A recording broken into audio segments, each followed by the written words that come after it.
The conflict in the Middle East between the Palestinians and the Israelis generates some reaction in Kansas City. Good evening, everyone. Happy New Year. I'm Stephanie Hawkridge. I'm Phil Witt. John Holt and Susan Hyland are away tonight. People in Kansas City are mobilized for peace as Israel and Hamas blast each other a half a world away. Fox 4's Monica Evans joins us live from the Plaza, where protesters are urging the fighting to stop.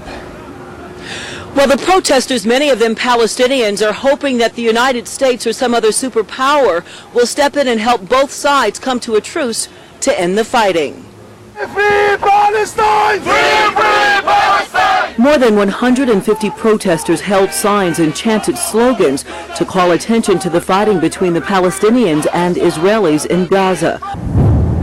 Both sides had agreed to a 6-month ceasefire, but for the past 6 days, both sides have been bombing one another.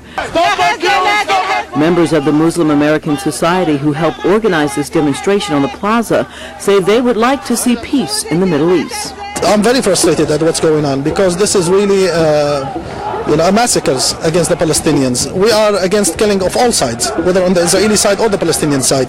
But unfortunately, this is a disproportionate killing on the Palestinian side. The Associated Press is reporting 4 Israelis have been killed and more than 400 Palestinians have lost their lives since the bombings began. You have to imagine what it would be like if you were living on the Plaza and people were lobbing shells from, say, Prairie Village or even Olathe. We asked Rabbi Mark Levin from the congregation Beth Torah if he thinks peace is possible in Gaza, and he says absolutely.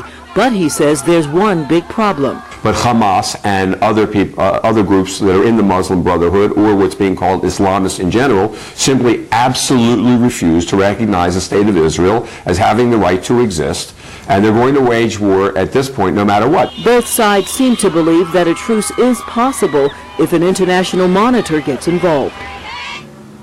Now, world leaders have helped with diplomatic relations in the past between the Palestinians and Israel, and demonstrators are hoping that will happen again.